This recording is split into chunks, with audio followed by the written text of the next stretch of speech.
Buon pomeriggio e nuovo appuntamento per la nuova edizione della rassegna Fumetti e Popcorn. È un viaggio che stiamo portando avanti da maggio scorso tra il chiuso Cineclub Arsenale e all'aperto, e ringraziamo l'Annunziatina che ci ospita per questi appuntamenti in orario aperitivo con il giovane fumetto italiano. Ne siamo veramente contenti. Proseguiamo il viaggio questa sera con Da Sola e ringraziamo Persi Bertolini e Matteo Contin che curerà l'incontro per esserci venuti a trovare. Sarà un piacere ascoltarli. Io non mi dilungo, cedo la parola ad Alessandra che è la curatrice del progetto sin dalla sua nascita, per cui Alessandra, a te oneri e onori di introdurci alla serata di oggi. Grazie davvero.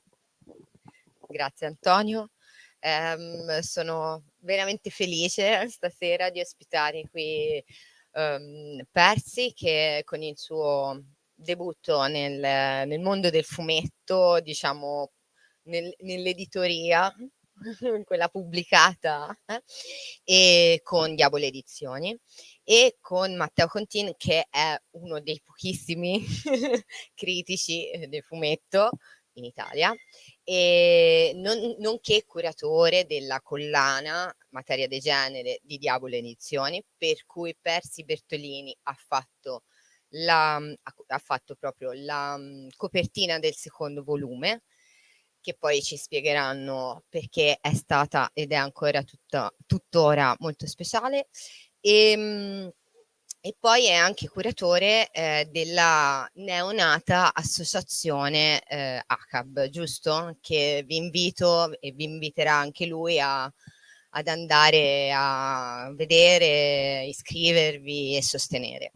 Quindi insomma un appuntamento speciale per questo luglio, per questo appuntamento col fumetto italiano.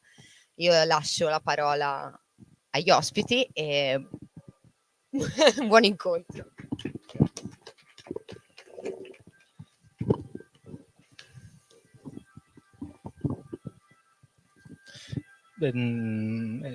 Tutto il giorno che penso qual è la prima domanda, che è sempre un po' il problema, cioè non è mai la seconda, è sempre la prima il problema.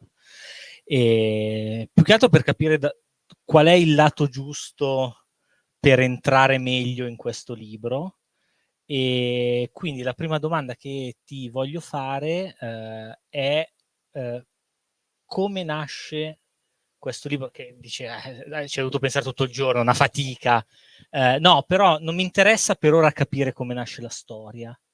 Voglio capire, cioè mi piacerebbe sapere da te come nasce l'idea di farne un libro e di farne soprattutto un fumetto, perché non è un libro illustrato, è un fumetto, e quindi insomma, come sei arrivata a dire questi disegni vanno bene per un libro?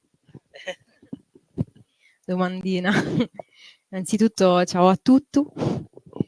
E allora, come nasce, non, la storia? Allora, forse nasce con un'urgenza all'inizio, un'urgenza di un racconto, di raccontare una cosa, che ci ho messo veramente tanto tempo a trovare il modo di farlo, veramente tanti anni, non tanto tempo, proprio anni. E finché cioè io in realtà vengo dalla pittura, io ho studiato pittura, e quindi tipo i miei dipinti, seppur secondo me raccontassero la stessa identica storia, erano silenziosi e avevano un limite, che era come se fossero dei mondi sdraiati su una superficie piatta, mentre invece un libro è come se tu prendessi questo disegno sdraiato sulla superficie piatta e lo facessi diventare tridimensionale, perché ci aggiungi un elemento importantissimo che è quello del tempo. E quindi ho cercato proprio di immaginare i personaggi dei miei dipinti che attraversavano uno spazio tridimensionale, e com'era questo spazio tridimensionale che attraversavano, perché poi quando ti ritrovi a pensare questo ti ritrovi a dover pensare qualsiasi cosa, cioè come sono, non lo so, le sedie in quello spazio tridimensionale, come sono i muri, come sono tutti questi pensieri. Ho cercato di immagazzinarli per anni però avevo una grande riverenza paralizzante nei confronti della scrittura e credevo di non essere in grado di scrivere, finché un giorno mi sono iscritto a un corso di scrittura della memoria tenuto da Lea Melandri, che è questa personaggia fantastica, molto molto anziana, milanese, che tipo ci ha distribuito dei fogli con dei saggi, degli stralci di saggi, e ci ha detto che dovevamo tipo sottolineare la prima cosa che ci saltava all'occhio senza pensare. Quindi tipo ho sottolineato questa cosa e cioè queste righe, queste 2 o 3 righe che tu sottolineavi dovevano essere l'incipit per una cosa che tu scrivevi di getto, facendo una cosa che era molto importante, ovvero sia la sospensione di giudizio interno. Cioè non dovevi stare a pensare se quello che facevi era giusto o non era giusto, non dovevi stare a rileccare 1000 volte quello che avevi fatto, andava bene così, perché era quello l'importante. E questa roba qua mi ha sbloccato molto, e mi ha sbloccato una cosa che in realtà fin dalle elementari, cioè scrivere dei temi senza avere paura di sbagliare o di non essere adeguati. Ed è rivenuta fuori, cioè ho riscoperto di poter essere capace. E quindi ho iniziato a provare a scrivere questa storia con il mio linguaggio, però non con il linguaggio delle parole, ma con il linguaggio dei disegni. E quindi ho scritto questa storia con i disegni senza le parole. All'inizio non sapevo, cioè non è che quando io mi sono messo a disegnare ho pensato questo sarà un fumetto, e sinceramente non ho nemmeno pensato che sarebbe stato un libro. Perché sì, era un libro, nel senso che sì, effettivamente c'erano delle pagine, c'era un voltapagina, le pagine erano consequenziali, ma non ho iniziato dall'inizio. Però sarebbe stato un libro, proprio come Lu protagonista, mostruoso, nel senso che era enorme, le dimensioni degli originali sono grandi così, e non scorreva da destra verso sinistra come è questa forma, ma scorreva dall'alto verso il basso, quindi era tutto un precipitare. E quindi in realtà era un libro che non sarebbe stato dentro nessuno scaffale, e che sarebbe stato difficilissimo anche solo da confezionare.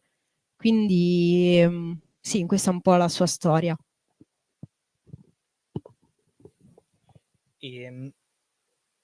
Non so, forse i tuoi disegni, i tuoi dipinti che compongono questo libro, forse quando stavano da soli, forse avevano più senso per te, e magari il libro è il mezzo con cui questi disegni e questa storia arriva agli altri. Forse è anche quello che può averti spinto nel dire facciamo un libro, peraltro che riduce di un bel po' le dimensioni degli originali, quindi con tutti insomma anche i limiti personali. Immagino che da tavole gigantesche vederle piccole, insomma, con tutto il lavoro che c'è dietro ci sia sempre un po' di angoscia. Sempre sul discorso dell'arrivare agli altri, che credo sia importante per te come artista, fumettista, far sì che la tua storia raggiunga più persone possibili. Dicevi che tu il libro l'hai fatto senza parole. nel libro in realtà delle parole ci sono, che sono estratte dai diari di Václav Nijinsky, che è un ballerino famosissimo, esatto, da tempo, e questa è un'aggiunta di editing che Francesca Martucci ha, come dire, ti ha proposto e avete deciso di inserire nel libro.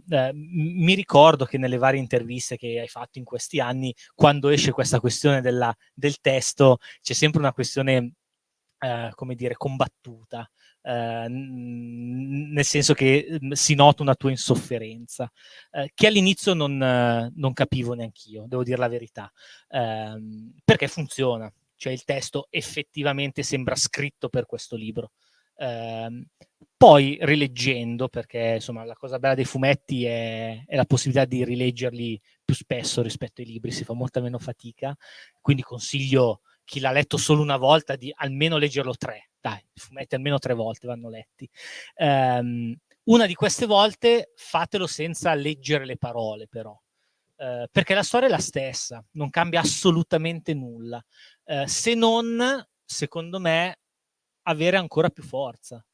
Cioè, queste parole che capisco la scelta di editing di usarle per entrare, per aiutare il lettore a entrare nella storia, ed è una scelta importante, giustissima.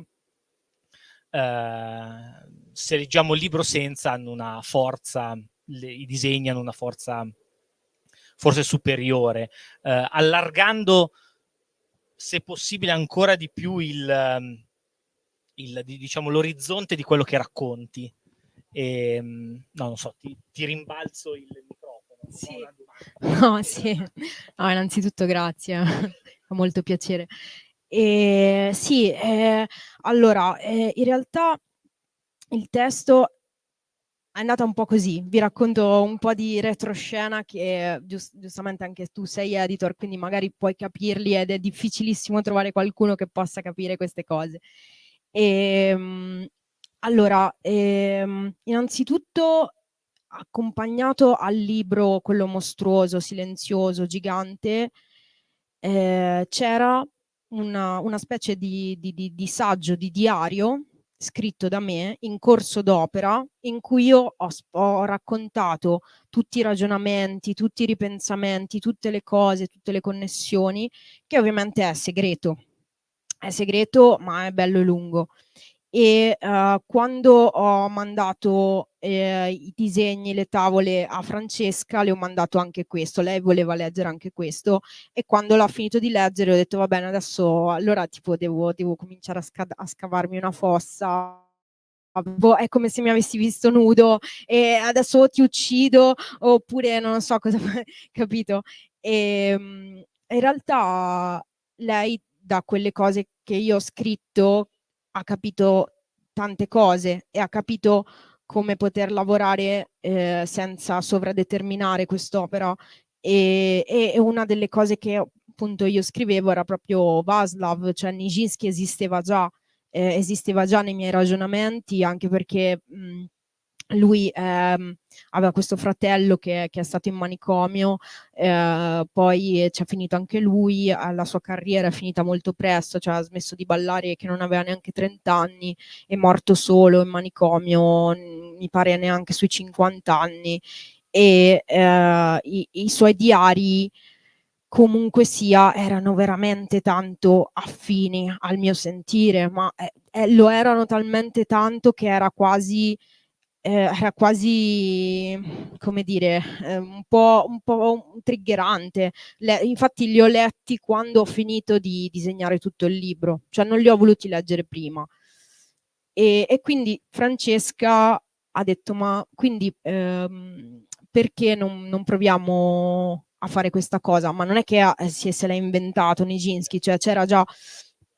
Però mi ha sempre detto fino all'ultimo: se tu non lo vuoi fare, se tu non vuoi inserire questi testi, non li inseriamo, cioè io sono dalla tua parte. Questo me l'ha sempre detto fino al momento in cui non siamo andati in stampa.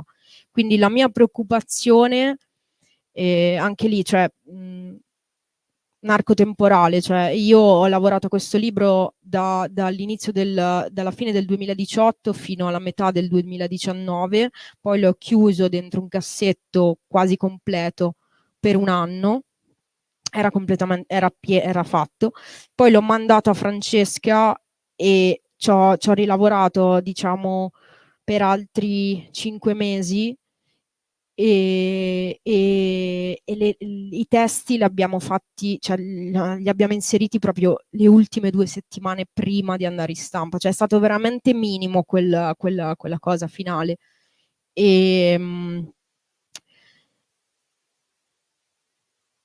Sì, cioè il problema era, il mio dubbio era questo, cioè nella nostra cultura, soprattutto nella cultura italiana, la parola viene prima del disegno, c'è una disparità proprio di potere tra il linguaggio della parola e il linguaggio del disegno, e ha comunque insegnato che mentre il disegno fa così, a livello di significati, la parola tende all'assoluto ed è difficilissimo che non vada per così, a chiudersi. Quindi avevo paura di questo e avevo paura anche che le persone pensassero che io avevo illustrato i testi di Nijinsky e non il contrario, perché giustamente ci abituano così. Però non è che fossi contrario, cioè era solo una preoccupazione, cioè un bisogno di una rassicurazione esterna che mi dicesse no, va benissimo lo stesso, cioè si capisce che sono due mondi paralleli che danzano bene insieme, ognuno per il conto suo. Sì, ma infatti il libro funziona benissimo, benissimo sia con i testi che senza. Infatti consiglio a tutti di fare la doppia esperienza di lettura. Questo in genere con tutti i fumetti. A me piace sempre fare la prova del 9 leggendolo la prima volta tutto e la seconda volta senza leggere i testi, perché si scoprono delle cose che le parole a cui le parole non riescono ad arrivare, ecco. E visto che insomma i fumetti per fortuna sono più che altro disegni, godiamoci anche quelli. A proposito di disegni, cominciamo a entrare un po' nella storia di questo libro, visto che per ora abbiamo solo, neanche scartato, abbiamo solo raccontato la confezione.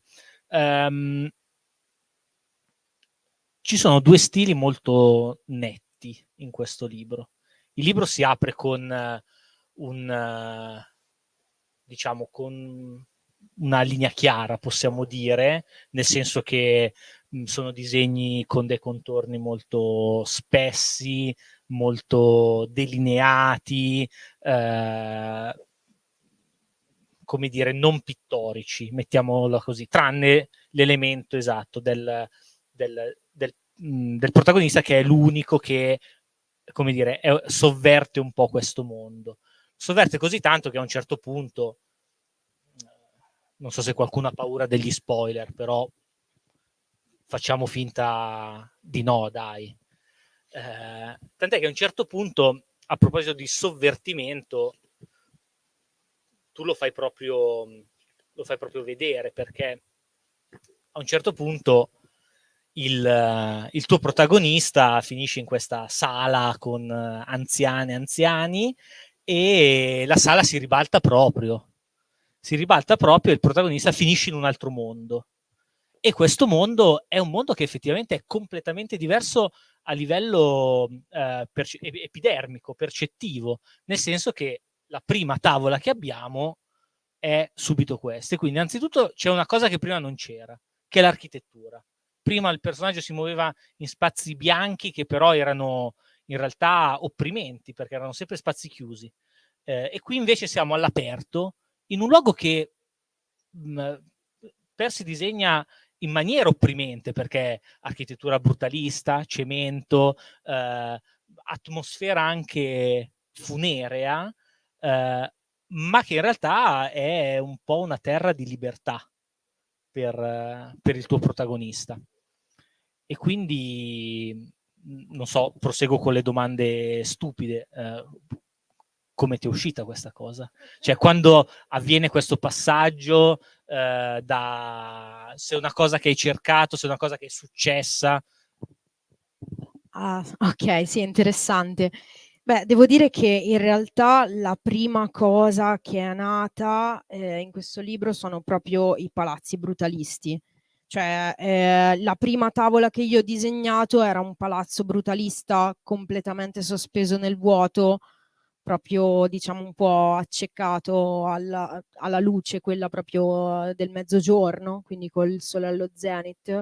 E poi sono andata avanti per 2 mesi in cui ogni giorno disegnavo 2 palazzi, ma senza persone, solo palazzi. Quindi tipo c'avevo tipo tutta la camera tutta piena di palazzi e ne facevo 2 al giorno.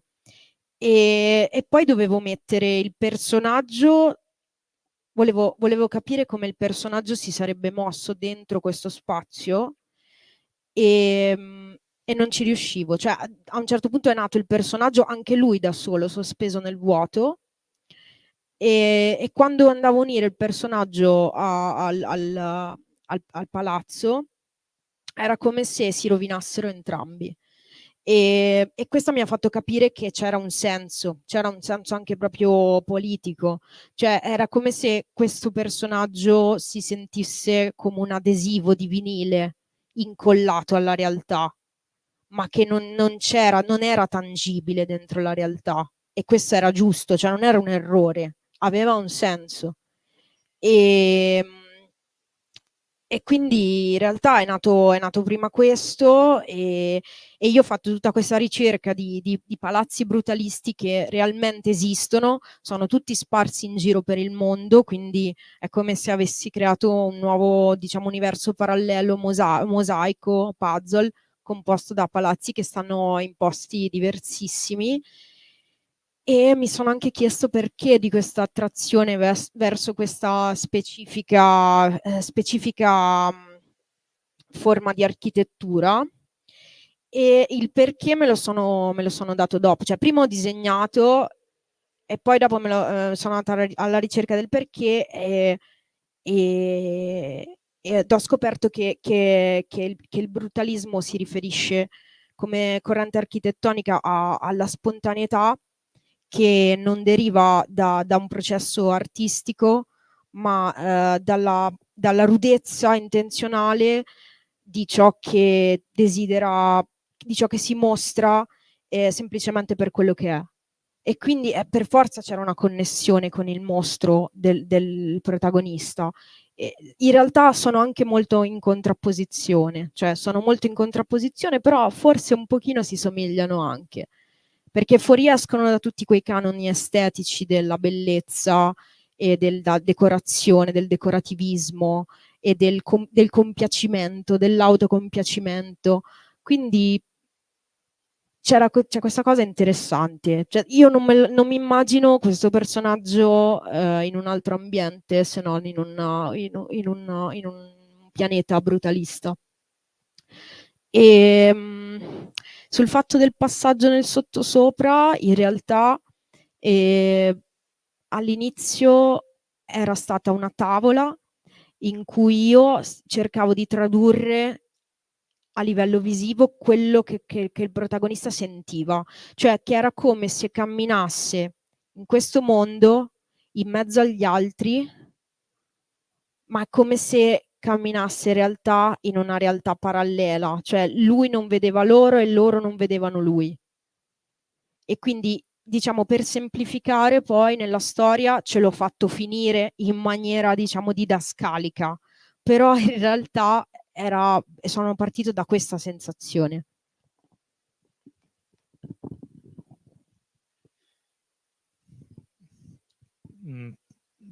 Tant'è appunto che quando il personaggio finisce nel sottosopra è finalmente da solo. Se ne sta assolutamente lontano da qualsiasi forma di vita, in realtà, neanche umana, da qualsiasi forma di vita, anche naturale. Non ci sono piante, non c'è neanche la terra in questo, non c'è neanche proprio il suolo nel tuo libro. E appunto, come dicevi, la cosa che fa e che trovo che sia a livello personale la cosa che più mi ha emozionato del tuo libro che è un gesto molto semplice, cioè il tuo personaggio riempie lo spazio con se stesso, ma non lo riempie per sentire le pareti su tutto il suo corpo, cioè per essere tutto di quell'ambiente, ma lo riempie vivendolo, attraversandolo, avendo, come dire, l'esperienza di questi palazzi, che attraversa, che sale, scende, si tuffa, e in qualche modo dà anche un senso a questo mondo, che all'inizio sembra non averne, perché è, come dire, inutile, è una scenografia.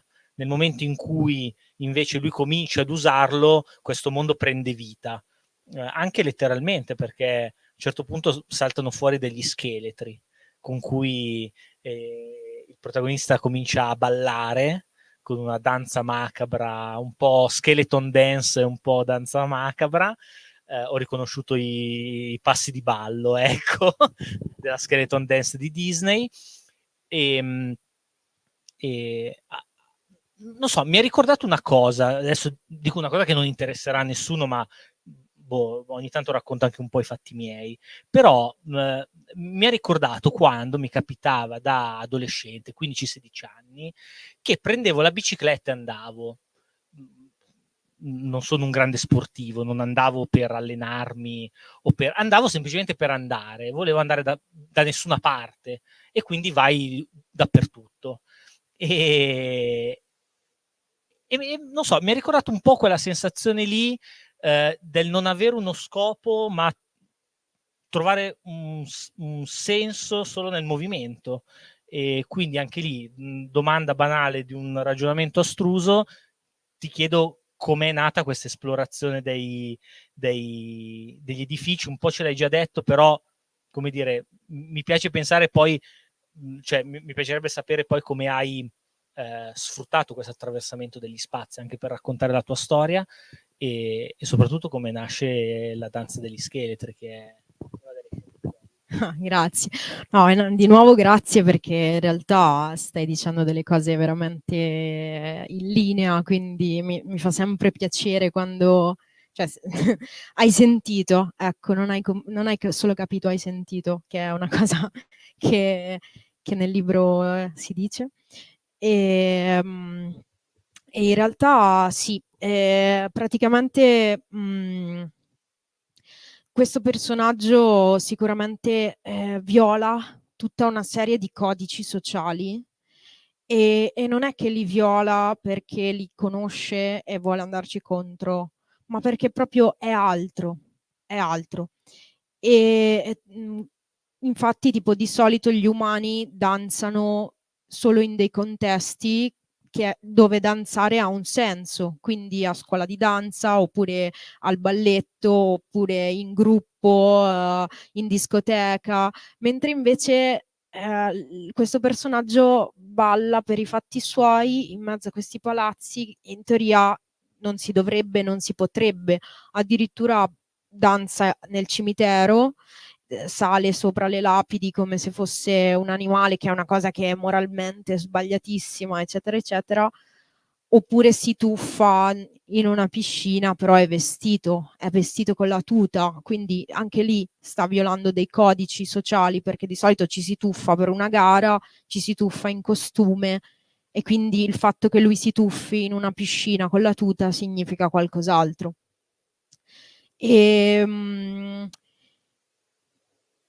Anche io da adolescente, allora, innanzitutto questa cosa dell'attraversare gli spazi mi ha fatto super ridere quando una volta una compagna, diciamo, transfemminista, mi ha detto: finalmente, dopo aver letto il tuo libro, ho capito cosa intendono i politicanti quando dicono che le persone queer attraversano gli spazi. E io non ci avevo mai pensato, cioè non è che mi ho preso questo slogan e l'ho reso a fumetto, non ci ho proprio pensato.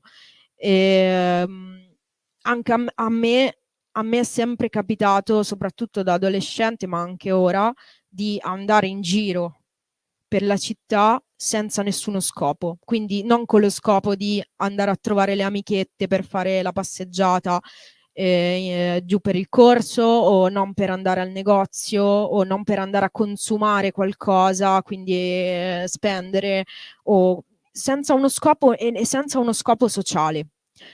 Soprattutto, quindi di andare in giro per la città e solo per andare in giro per la città, così come leggere per leggere, senza leggere per imparare qualcosa.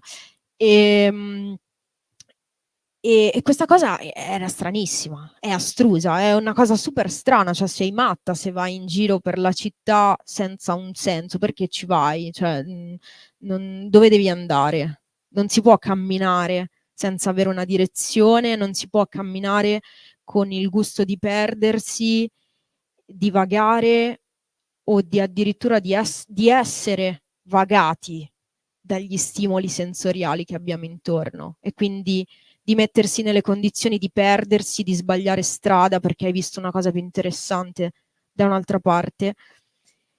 E una cosa che mi capitava anche di fare era di ballare, sempre in solitudine. Ovviamente avevo 15 anni, avevo questo lettore CD con un solo disco, quindi questo disco c'aveva anche tutte le musiche sbagliate, quindi anche il genere musicale non mi consentiva un inserimento sociale, perché a quell'età, se ascolti il metal, esci e ti vesti in un modo, se ascolti la Gabber ti vesti così, invece era tutto sbagliato. Tipo sto disco era tipo un disco graffiato che avevo trovato, e all'inizio c'era tipo un'intervista impossibile mondo di Amicis. Sì, tra l'altro. E poi c'erano delle canzoni molto belle di Anthony and the Johnsons, e poi c'era tipo della musica dance, tipo di Hitmania Dance 2000, quindi delle cose sbagliate, cioè, non importa. E la cosa bella era tipo ballare la dance su The Amicis tipo, e riflettere sulla canzone di Alexia al cimitero, tipo farsi tutto uno struggimento al cimitero con la canzone di Alexia, e poi cioè, doveva essere così. E poi un'altra cosa che io pensavo tantissimo cioè questo personaggio mentre cammina a un certo punto è come se il suo corpo veramente sparisse e diventasse elettricità, rosa, aria, fuoco, acqua, ed è una cosa che sentivo io tantissimo, e soprattutto una cosa che desideravo. Probabilmente la desideravo perché avevo bisogno di un'emersione, avevo bisogno di essere visto, probabilmente era l'acqua, l'aria si espandono nello spazio, non hanno i limiti che abbiamo noi del corpo, e quindi tipo si espande sui muri, si espande sul cielo. E infatti già a quell'età io facevo i murales, che sono un modo per riappropriarsi anche dello spazio dei muri e di diventare gigante. E un mio desiderio era diventare ancora più gigante, cioè il mio desiderio più grande era tipo un giorno fare un murales con il braccio, quello elevatore, e fare un palazzo giganteschissimo, cioè da persona invisibile, microscopica, schiacciata anche ai concerti, calpestata. Il mio desiderio era questo, eversivo, e quindi io credo che forse, non lo so, cioè penso che sia dell'adolescenza anche tanto, non lo so. Tra l'altro oggi per venire qui ci siamo persi, e impossibile dite voi, però ce l'abbiamo fatta, però ci siamo persi con la sorpresa, perché a un certo punto siamo finiti davanti al negozio della giocheria, miracolosamente, proprio per caso ci siamo guardati le vetrine bellissime con le scatole scolorite, un'emozione, esatto, un'emozione senza fine. Però anche il personaggio a un certo punto finisce davanti a questa vetrina meravigliosa di giochi. ci abbiamo girato intorno a questo personaggio, abbiamo raccontato il libro che lo racconta, abbiamo spiegato l'ambiente che lo circonda, ma chi è?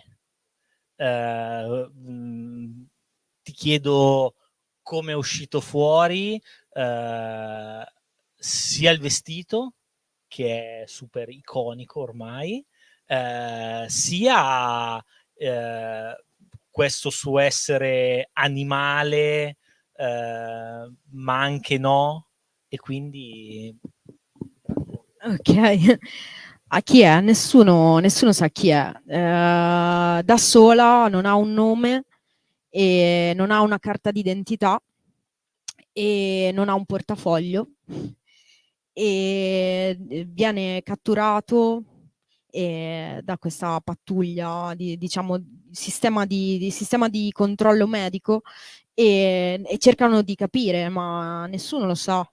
Non sanno se è maschio o femmina, e anche questa cosa tipo nel disegno è interessante, perché quando tu disegni un personaggio sei portata a fare delle scelte che, cavoli, se faccio sta cosa sembrerà un maschio, cioè se tipo faccio la barba, il lettore penserà automaticamente che è un maschio, se faccio un seno il lettore penserà automaticamente che è femmina, se faccio dei genitali, apriti cielo, cioè figurati.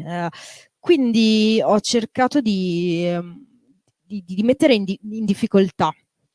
Non ha caratteri sessuali secondari, quindi non ha un seno, ma non ha neanche una barba, ma non ha neanche dei genitali, non li vediamo mai, e soprattutto è per metà di pelle come umana e per metà di pelo, ma anche il pelo non è riconoscibile in una razza animale che conosciamo.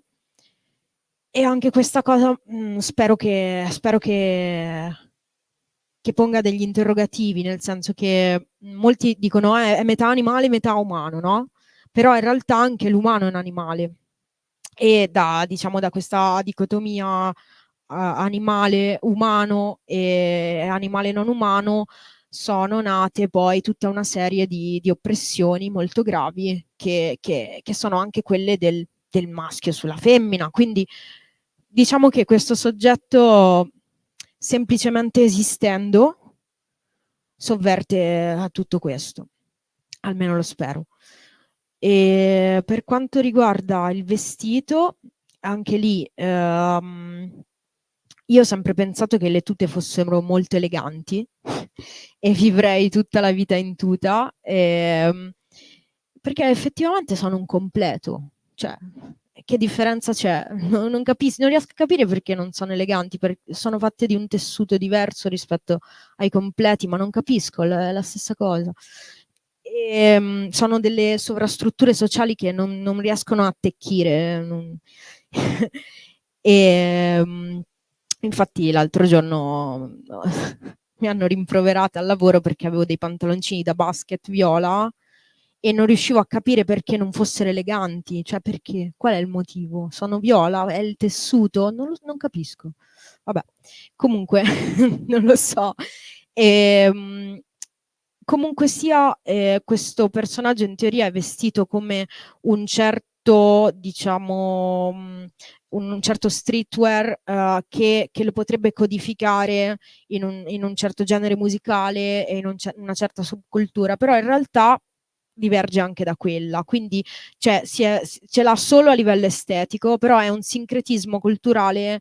Lei non appartiene alla cultura dell'abito che indossa, e la tuta che indossa ce l'avevo io nell'armadio, quindi in realtà tipo ho fatto varie prove e prima ho fatto tutta una ricerca di tute acetate degli anni 90, ho fatto un sacco di schizzi, poi alla fine ho detto che la più bella era quella che avevo nell'armadio, e poi alla fine ho fatto anche tutta una ricerca sul resto, anche sulle Puma Disc System che indossa, che sono delle scarpe che si chiudono con un cerchio e che sono le stesse della giacca. Però è anche quella, tipo, è tutta una ricerca che ho fatto seguendo quella che è una mia stranezza, ovvero sia la fissa per le scarpe da ginnastica e siccome questo personaggio è strano, ci stava che seguivo questa mia stranezza anche per vestirlo.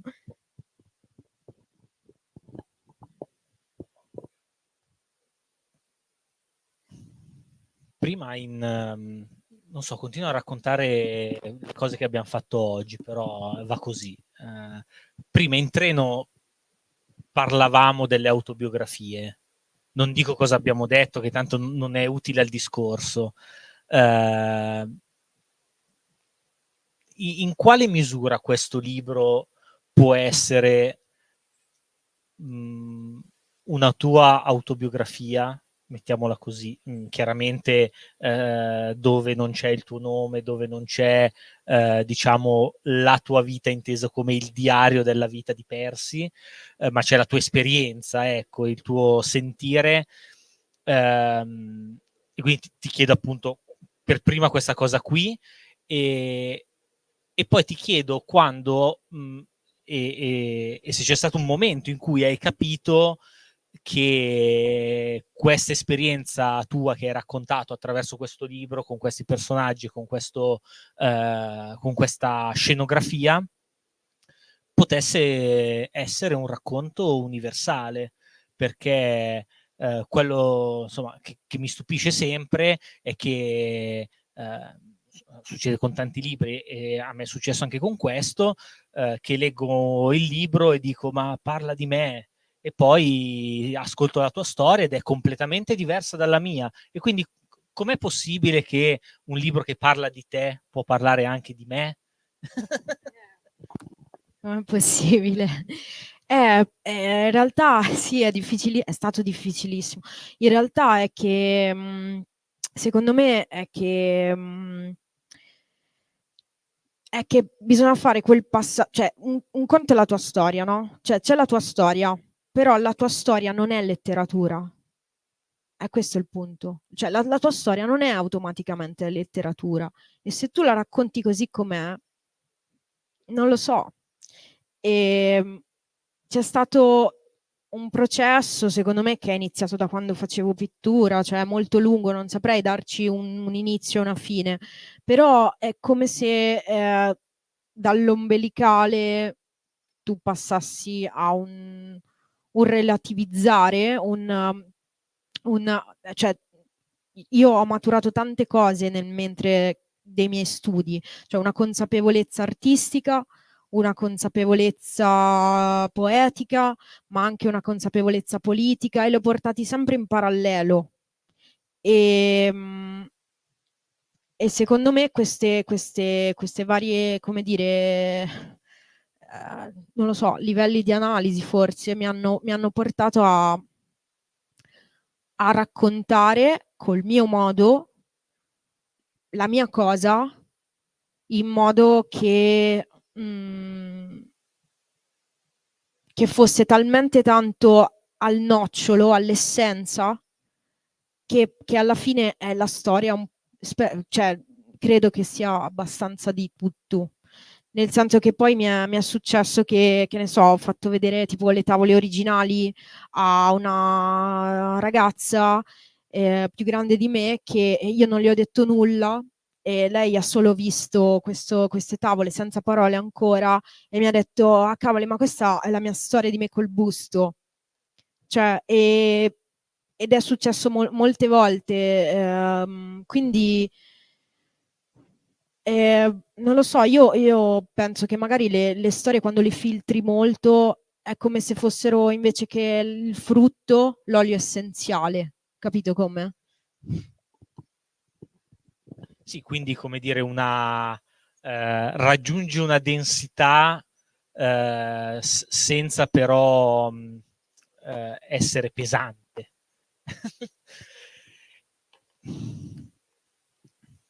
Io sono maleducato perché me ne approfitto, ma se ci sono domande dal pubblico o urlate o venite qui, vi passo il microfono senza problemi. Magari ci racconti anche come hai lavorato alla copertina di Materia del Genere 2? Ve la faccio vedere però, ce l'ho nello zaino. Ah no, te la posso rubare? Così non sto lì ad aprire, che poi mi cadono i calzini, le cose. Eccola qui. Anzi, in realtà per intero è così. Allora, comincio io un pezzettino prima di racconto. Materia di genere è un progetto antologico di Diabolo, ha una particolarità perché ha un format, è l'unica antologia italiana, punto, molto spesso, dipende dall'anno, ma è anche l'unica antologia di fumetto italiano con un format, ovvero si prende il lavoro di un fumettista o di una fumettista, diciamo, importante, di quelli che hanno tanti libri in libreria, e si chiamano 5 autrici emergenti, esordienti o quasi, e gli si dice, occupate l'immaginario di questo artista. E quindi un po' rubano, un po' si siedono sul divano e dormono, guardano i film, insomma, fanno quello che vogliono a casa di un altro. In questo caso l'abbiamo fatto proprio a casa di Tuono. Di solito la copertina la disegna l'autore stesso. In questo caso Tuono stava già male e quindi non ha potuto disegnarla lui. Devo dire che erano state settimane abbastanza complicate quelle, per tutta una serie di motivi, e soprattutto perché appunto noi avevamo questo libro e che ci sembrava anche un buon omaggio a Tuono e alla complessità del suo fare fumetto, e quindi ci siamo posti a un certo punto l'interrogativo: chi può farci la copertina? Cioè, chi ha quella capacità che anche Tuono aveva di disegnare una cosa divertente, che poi, se la guardi bene, divertente non è. Tu stavi lavorando a Da Sola, che non era ancora uscito, e mi ricordo che Francesca di Diabolo ci fa: ma se lo chiedessimo Persi, che tra l'altro conosce anche Tuono molto bene, perché credo che Tuono abbia proposto il tuo lavoro a Diabolo, a Francesca, a Riccardo. Quindi insomma c'erano tutti i collegamenti giusti perché questa copertina potesse uscire, e quindi adesso lascio a te. No, non è, vabbè, sì, è molto super emozionante. E, in realtà Tuono, vabbè, per me era tipo, non lo so, l'unico fumettista del mondo. Cioè, per me non esistevano altri, cioè, non ne volevo nemmeno conoscere altri. Quindi, sì, sicuramente c'è molta connessione tra me e lui. Io ero studente all'Accademia di Belle Arti di Bologna quando c'è stata tipo una presentazione all'inizio dell'anno con quelli, come si chiama quella scuola super mega fighetta di Milano di disegno, Mi Master. Esatto, c'erano sti fighetti del Mi Master, e tipo io ero in una fase della vita, vabbè, ero molto giovane, molto riottosa, e tipo c'era anche Tuono, e tipo mentre questi qua parlavano di egocentrismi da distruggere nei giovani studenti, io tipo avevo detto al tipo che aveva una cravatta gialla e era vestito di nero come il pericolo, e poi non so che altro, avevo tirato fuori della psichiatria, non lo so, e questa roba era piaciuta super a Tuono, perché era super piaciuta a Tuono, quindi siamo diventati amici da quel giorno, e tant'è che io non ho studiato fumetto all'Accademia, però ho seguito le lezioni di fumetto umoristico di Tuono, e che erano strabelle, perché in realtà lui ci faceva solo vedere dei film, e uno dei film che mi sono rimasti più nel cuore è Harold e Maude, tant'è che è citato in questa copertina, perché c'è un cinema in questa copertina e la proiezione del cinema è proprio Harold e Maude, e ci sono degli elefanti che mangiano i popcorn, e poi c'è i topini che mangiano il toast come tuone, vabbè, insomma, tutte cose. E quindi sì, cioè, in questo mondo io mi sono sempre sentito super strano, e secondo me Tuono era, come dire, la persona che dava un valore alla mia stranezza in quanto altro strano, e quindi per me era veramente speciale. E quindi vabbè, quando mi hanno chiesto di fare questa copertina è stato molto bello, e tant'è che ho saputo che cioè io ho deciso di partire da un Richard Scarry, che è un illustratore che amo molto, che secondo me è l'illustratore della simultaneità. Cioè ci sono queste grandi illustrazioni dove dentro tutti i gattini, i maialini, le cose, fanno tutte cose, tutte simultaneamente, e quindi si va a creare un sistema dove il tempo non si sa qual è il tempo, perché c'è una storia che è quella dei gattini che stanno andando col camion dei pompieri, poi c'è un'altra storia che è quella del parrucchiere capra che taglia i capelli al coso, e questa, secondo me, questa simultaneità era la materia de genere. Cioè tutte queste autrici che facevano tutte insieme dei fumetti, ognuna la sua storia, simultaneamente sull'immaginario di una persona. E quindi ho cercato di rendere questa cosa, ho creato questo mondo dove dentro ci sono i personaggi principali di tutte le storie delle autrici, quindi c'è uno Yeti, c'è una persona vestita furry che sta disperata al computer perché non so che cavolo si guarda sul computer, poi c'è tipo una persona che mendica, c'è un cavallo terrorizzato con una fantina che sembra volergli dare una carota, ma in realtà c'ha un coltellaccio in mano. C'è il laboratorio dove c'è un personaggio di Tuono in quel caso, perché il laboratorio era di Louisine Smith, che ha fatto una storia scientifica ambientata in un liceo, però in realtà c'è un personaggio di Tuono che balla con la morte. Ci sono vari personaggi di Tuono, c'è Chatwin che si è perso con la sua mappa, e ci sono le cheerleader morte, c'è un gatto che cerca Chatwin, c'è Freddie Mercury, poi ci sono anche ci sono 3 miei personaggi, perché comunque alla fine nella simultaneità, in questo diciamo incrocio, ci sono anche io, quindi c'è anche la mia autorialità, c'è Zia Pane che fa un murales, e Marmista Femminista che va sullo skate, che sono tutti personaggi di miei fumetti.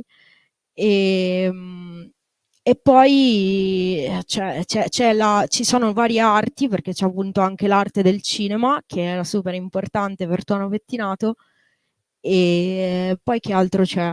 C'è un pretzel volante al posto della luna, ma soprattutto c'è Tuono. C'è Tuono piccolino che è un postino e che consegna, diciamo, il suo immaginario e molto generosamente tutto ciò che ha creato a queste giovani autrici.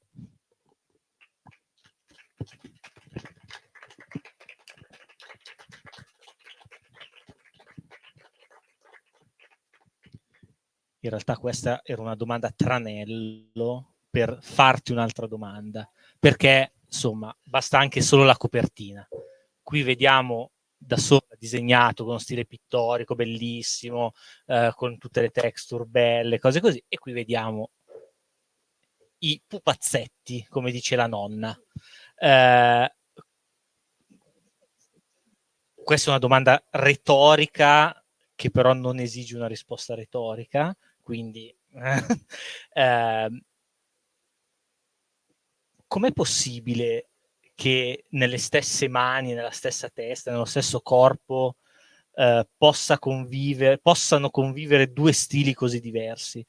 Lo sappiamo tutti che possono convivere, però i libri in libreria ci dicono il contrario, nel senso che quando prendi un libro di Emanuele Fiore è disegnato come benissimo sa fare Emanuele Fiore, Bacilieri, Gipi, insomma possiamo dire tutti gli autori del mondo, anche quelli giovanissimi, però come dire, c'è sempre una riconoscibilità nel tratto che è come il marchio di fabbrica, come scrivono su Repubblica quando fanno gli articoli sui fumetti. E quindi mi chiedo, dato che io non credo molto in questa cosa qui dell'autorialità del segno, anche perché sai che noia disegnare per 30 anni nello stesso modo, è forse peggio che fare l'impiegato, che almeno dopo le 18 chiudi, te ne torni a casa e fai quello che vuoi. E quindi apprezzo sempre molto quando vedo un autore, un'autrice che fanno due libri completamente diversi, che non sembrano neanche loro, se non in quello che racconti. Perché Paolo Fox, sebbene molto diverso da sola, sono libri che in qualche modo si parlano. Anche qui non c'era la domanda.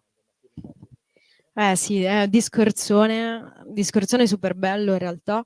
Sì, c'è molto questa cosa dell'autorialità legata al segno e allo stile, lo stile che però ultimamente sta diventando più una brand image, una corporate image, piuttosto che un sentire. Cioè, è come dire, se un giorno la Nike cambiasse logo, le persone non darebbero più valore a quelle scarpe, dicono ma perché costano 150 euro che lo swash non c'è più, e quindi cioè, in realtà questa cosa è una cosa commerciale e capitalista, se vuoi, e dell'identità legata al brand di se stessi, cosa che tutti gli artisti sono costretti a fare, cioè brand di se stessi, cioè orribile, terrore.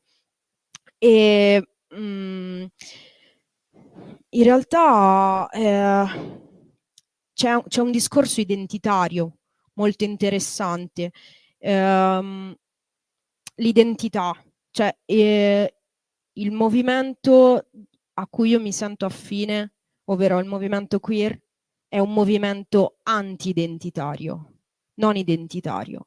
E credo che questo si rifletta anche nel modo in cui io disegno. E l'identità non è un monolite, l'identità è una cosa che cambia a seconda di tutto e cambia continuamente. È importante definirsi per posizionarsi, ma poi dopo si cambia. E, e la stessa cosa fa il mio segno e i miei personaggi. Crescono, cioè io non sono uguale a ieri, non sono uguale a 3 anni fa, e i miei personaggi anche, cioè li disegno anche in modo molto diverso perché crescono, passa il tempo e crescono, sono vivi, non sono morti. Quindi perché li devo fare uguali a 10 pagine prima? E poi c'è una cosa strana che cioè in realtà secondo me c'è qualcosa che ti fa riconoscere, nel senso che è un punto di vista, è un modo di narrare, è una ricerca, forse la tua ricerca è la cosa più importante, cioè è come se ci fosse sempre una piccola ossessione che torna perché tu vuoi sciogliere quel nodo e non ce la fai mai, e quella cosa lì secondo me lega tutti i miei disegni. Però forse c'è veramente effettivamente un tratto che ci distingue, che è un po' come se fosse la scrittura manuale, un po' come se fosse la nostra firma. Cioè, una cosa molto interessante è che la pittura dripping, la dripping art è la storia, della danza del corpo sul foglio.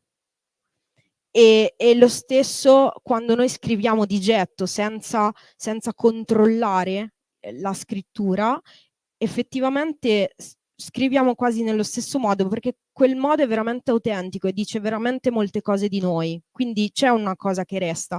Mentre invece quando andiamo ad agire un controllo, che è esattamente come quando andiamo a fare un lettering grafico in cui noi controlliamo, usiamo la riga, ci può essere la bellezza, ma c'è la morte.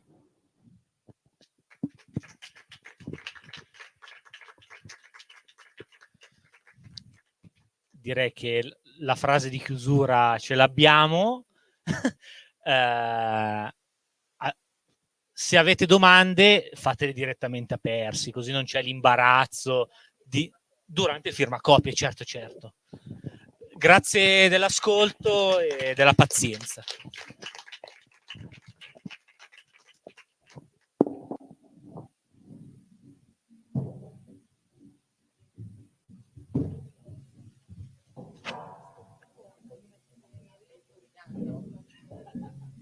E qui ci basta. Questo finale, che esatto. bello. Bravissimo. Ma potevi tenere una conferenza.